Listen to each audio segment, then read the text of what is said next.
The mikvah, my husband asked me to go to the mikvah. He told me, I want you to start going to the mikvah.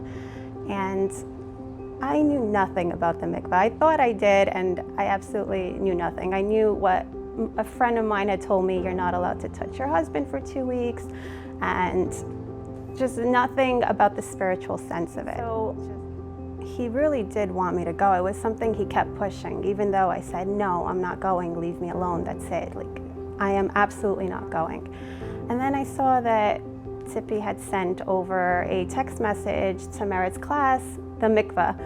So I said, you know what, let me go, let me at least listen, try to find out what is the mikvah, why does he want me to go so badly? And to Merit always so captivating, everything she says, I take it in, and it really just touched me. It's like, okay, I understand now why it's so important to go to the mikvah. I understand like how it helps the relationship also. And so again, just like Shabbat, it wasn't easy. I probably made so many mistakes along the way, but I went and I asked Tippy for help, and I learned the right way to do it. And every time I went to the mikvah, every time I said the blessings, that time in the room was just so spiritual, and I felt that it was me and God, and that's it. And Baruch Hashem, I have 5 kids, 1 boy and 4 girls. It was very hard. I actually didn't want her. In my mind, I was without a doubt, I am not having a baby. Like, I'm going back to work. I'm starting to lose all the weight from the last pregnancy. I'm still figuring out how to manage 4 kids. How am I gonna deal with 5 kids?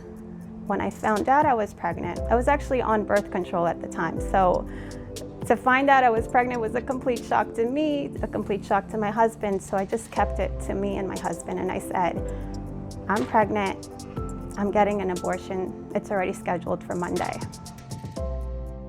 It so happened to be Lag BaOmer, and my husband was doing the barbecue. And Tippy came up to me and, you know, always so welcoming, hugged me, kissed me, and said, you can't do this. And in my mind, I'm like, what is she talking about? I didn't know that she knew. And she said, you're taking a gun and you're shooting the child. And I just left there so sad, so furious. I couldn't tell my husband anything then because he was organizing the barbecue, but I left right away.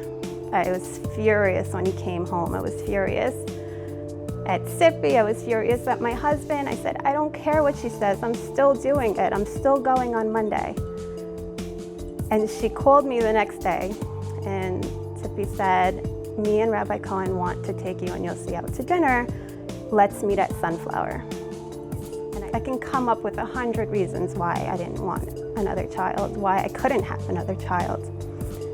So my husband said to me, you can't say no, you have to go. At least listen to what they say and then do what you want to do. And I said, I don't care what they say, I'll go, but I'm still gonna have the abortion. We went to dinner that night, and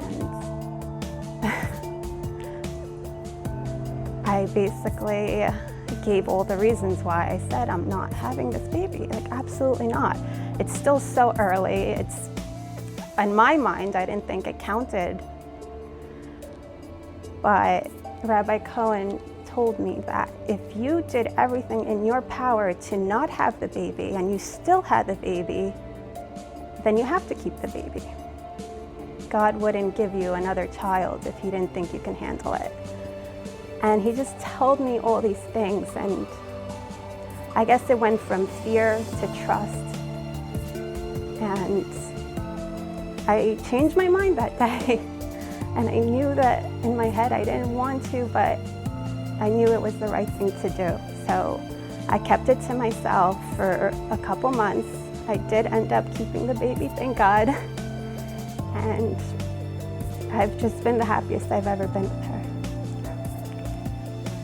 So, Yael, I remember at the hospital just holding her in my hand and just staring at her and just being so grateful and so thankful that I had her, that I changed my mind and did make the right choice. And it's so funny that me and my husband always laugh and we say, she even came out with blonde hair, looking like one of Tippy and Rabbi Cohen's grandchildren. And it really is such a reminder, and I really cherish every moment with her.